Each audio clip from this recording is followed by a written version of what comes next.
if I told you that self-discipline is actually sabotaging your health goals?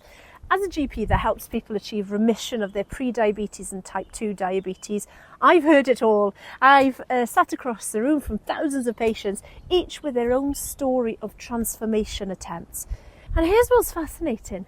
The ones who I find succeed weren't usually the most motivated during that clinic appointment. They weren't the one with the most expensive gym memberships or the latest health apps. They weren't even the ones who wanted it the most. And let that sink in for a moment, because our obsession with motivation might be the very thing holding us back from lasting health transformation. We've all been there, riding that wave of enthusiasm when we start a new health journey. Maybe it's after a concerning blood sugar reading, or when those jeans don't quite fit anymore.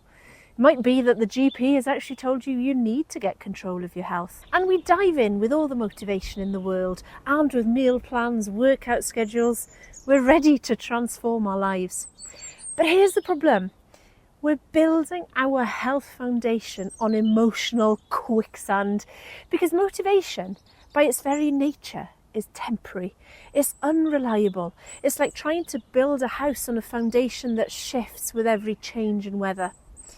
Today, I'm going to share with you something that completely changed how I approach health transformation, both for myself and for the patients that I help at the Lifestyle Clinic. It's the missing piece that turns good intentions into lasting change. And it's something that nobody talks about when they're selling you that next quick fix diet, meal plans or whatever. Here's the truth that nobody likes to talk about. Motivation is not enough. In fact, relying on motivation might be one of the biggest mistakes we make when we're trying to improve our health.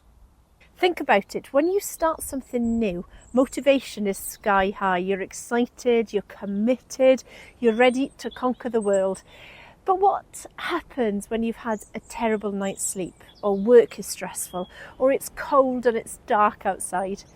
Motivation will vanish just like the morning mist. And this is where self-discipline comes in.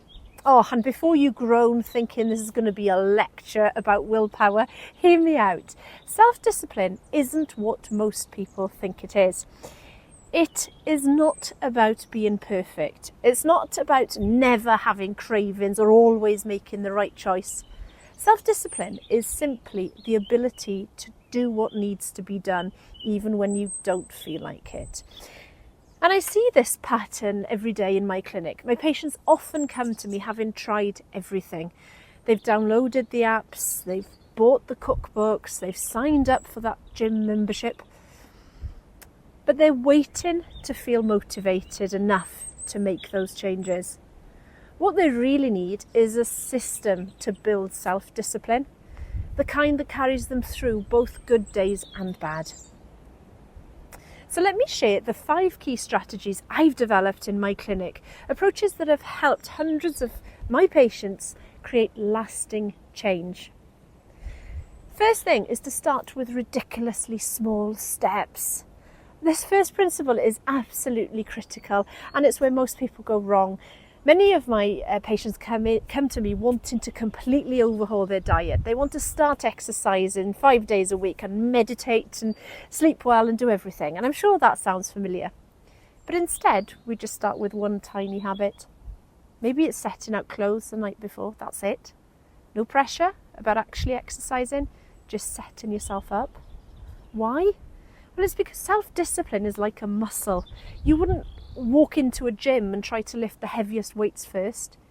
You would start small and build up. And after 2 weeks of creating a simple habit, something interesting happens. Not only are my patients more likely to exercise, because half the battle of just getting up is already won, but their confidence, their ability to stick to a plan grows. The second strategy is making self-discipline easier by engineering the environment around you. I often see people struggling with late night snacking, for example. But when we look deeper, it's really about hunger, is it? It's about routine, environment, and all sorts of emotions. So, for instance, many people discover their snacking is triggered by watching TV in the kitchen while doing evening chores. The snacks are right there in the cupboard and they're calling their name. And the solution actually isn't to be strong and to build more willpower to resist harder. The change is where they watch the TV and maybe reorganising the kitchen. It's simple, but it's quite effective. So remember, self-discipline is much easier when you're not fighting your environment. And the third strategy is my absolute favourite because it's simple but powerful.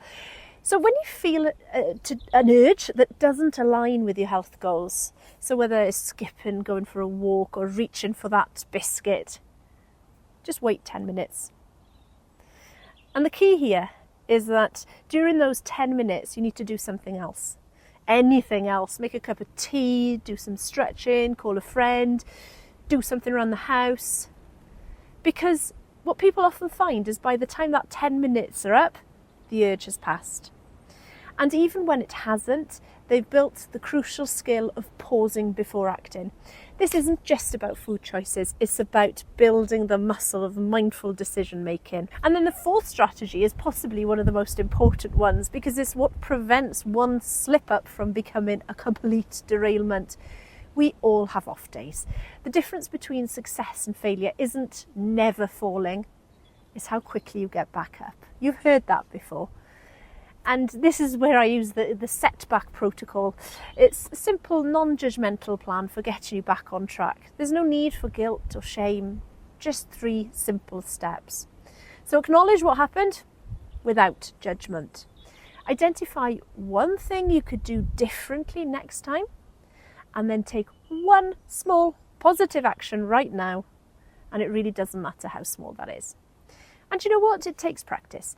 But if you can change how you view setbacks, instead of seeing them as evidence of failure, they become learning opportunities, then you're really on your way to success.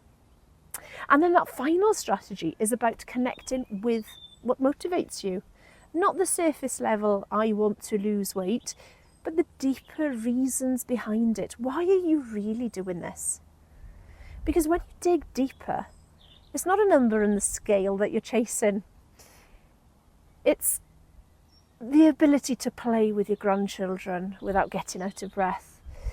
It's about being there to watch them grow up, about feeling confident and energetic again. That's the kind of motivation that fuels self-discipline. It is a feeling. And remember, the path to better health isn't just about motivation. It is very much about building the self-discipline to show up for yourself one small step at a time. Thank you so much for watching, and I'll see you in the next video.